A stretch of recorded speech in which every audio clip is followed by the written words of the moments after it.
Every morning you wake up with a thought, I need to be better. Better habits, better focus, better results. It's a chase, a constant pursuit of a version of yourself that always seems just out of reach. And the world applauds this. They call it growth, ambition, improvement. But if you're always improving, have you ever truly arrived? The further you go, the further enough moves away. Like chasing the horizon.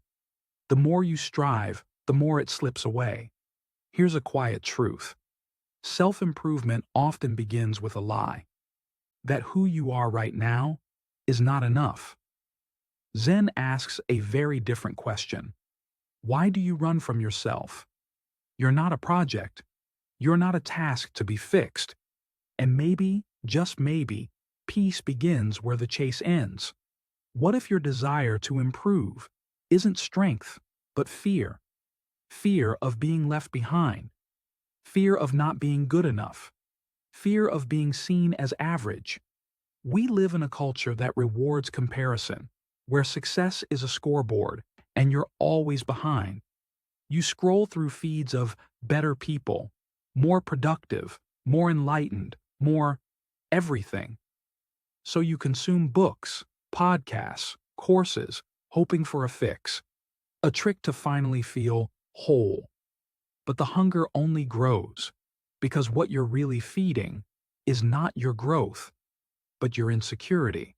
Zen teaches us to observe this hunger without judgment, to simply sit with it, not to fight it, not to fix it, just to notice that the need to improve often hides a deeper ache, the ache of not accepting who you already are. And in that ache, there is space for something radical, stillness. You've been told to keep climbing, always reach higher, always be more. But Zen does not speak in upward motion. Zen says, sit, breathe, be still. Not because you've reached the top, but because there is no top. Improvement assumes a ladder, a higher version of yourself waiting at the peak. But who built that ladder, and who told you to climb? Maybe the entire structure is a delusion. The self is not a summit. It's not a product to refine. It's not a brand to optimize. Zen invites you to stop, not out of laziness, but out of clarity. In stillness, there is nothing to achieve. And in that nothingness, something timeless appears. A presence that needs no improvement. A self that is not in progress, but in peace. So sit, not to escape the world, but to return to it, unburdened, as you are. There's an entire industry built on your discomfort. The more broken you feel, the more products they can sell you. Motivation, mindset, morning routines, $1 billion market, not for your peace, but for your constant dissatisfaction. You're told, you can become anything. But the unspoken message is this: you are not enough yet. And so, the chase begins again. Books, courses, productivity hacks. The promise is always the same. This will finally fix you. But each fix becomes a new standard. Each improvement becomes a new pressure, until your entire life becomes performance. Zen sees this clearly. It says, no teaching that makes you depend on more is liberation. If peace must be purchased, it isn't peace. If happiness comes only after the next upgrade, it isn't happiness. Real freedom begins when you stop being a customer and start being yourself without needing to be more. Stop. Before the next goal, before the next plan, just pause and hear this. You are not broken. You are not a failure waiting to be fixed. You are not behind. You are not late. You are simply here, breathing, alive. That's enough.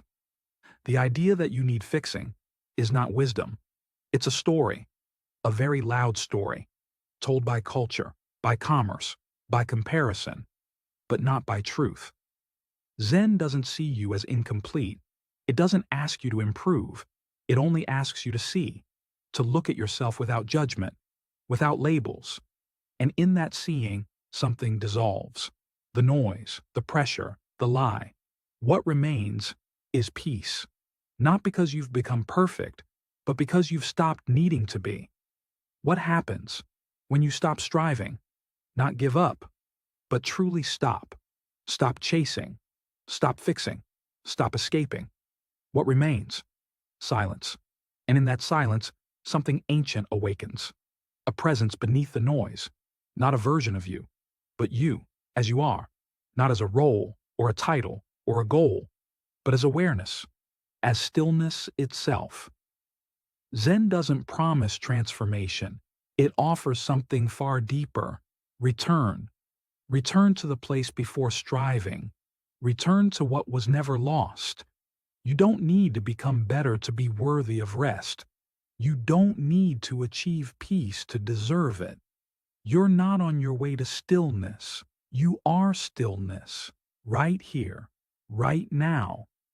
And perhaps, for the first time, you don't need to move forward.